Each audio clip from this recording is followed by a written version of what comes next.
George Harrison had to fight for his place in the Beatles. Today, that idea can seem almost unbelievable.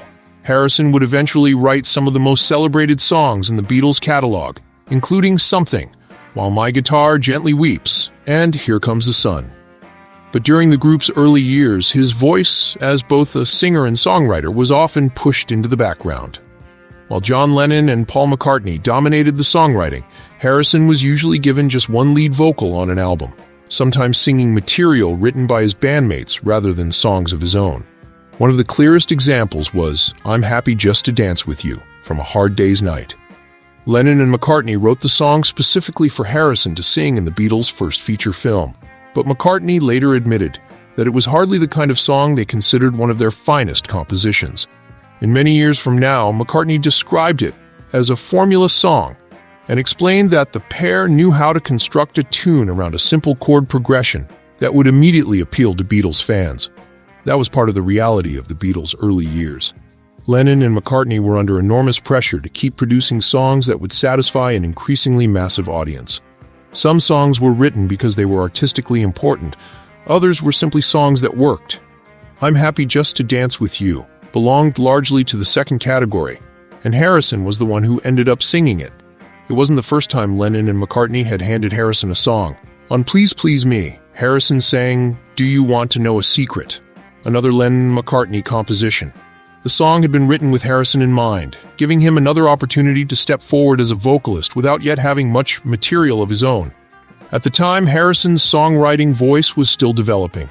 His first original composition to appear on a Beatles album was Don't Bother Me, released on With the Beatles in 1963.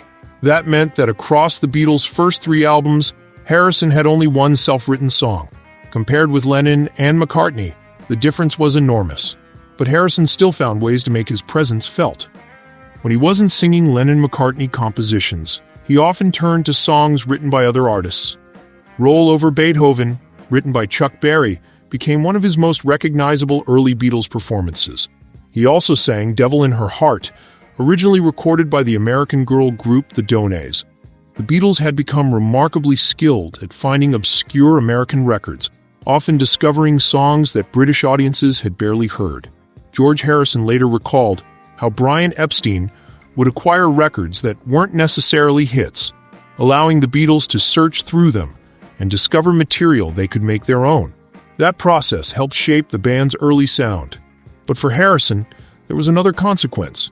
He was often the Beatle expected to sing songs that Lennon and McCartney hadn't written for themselves. That began to change as the years passed. Harrison's confidence as a songwriter grew, and so did his ambition. By Help, and especially Rubber Soul, he was no longer simply the guitarist who occasionally received a Lennon-McCartney song or sang a cover. He was beginning to establish an identity of his own. His compositions were becoming more sophisticated, and his position within the band was slowly changing. The transformation became impossible to ignore during the second half of the 1960s. While My Guitar Gently Weeps showed that Harrison could create a song capable of standing alongside Lennon and McCartney's strongest work. Something went even further, becoming one of the most celebrated Beatles songs ever written. And Here Comes the Sun demonstrated just how far Harrison had traveled, from the days when he was handed lightweight material to sing. That is what makes the story of I'm Happy Just to Dance With You so fascinating. At the time, it was simply another song for George. Lennon and McCartney had written it because it suited the film, suited the audience, and suited Harrison's role within the group. It was not necessarily a song they were eager to sing themselves, but Harrison didn't remain the Beatle who sang songs other people gave him. He grew into one of the band's most distinctive musical voices.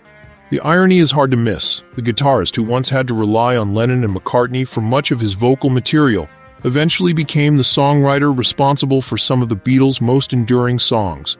George Harrison didn't simply find his voice, he eventually made the other 2 songwriters listen to it.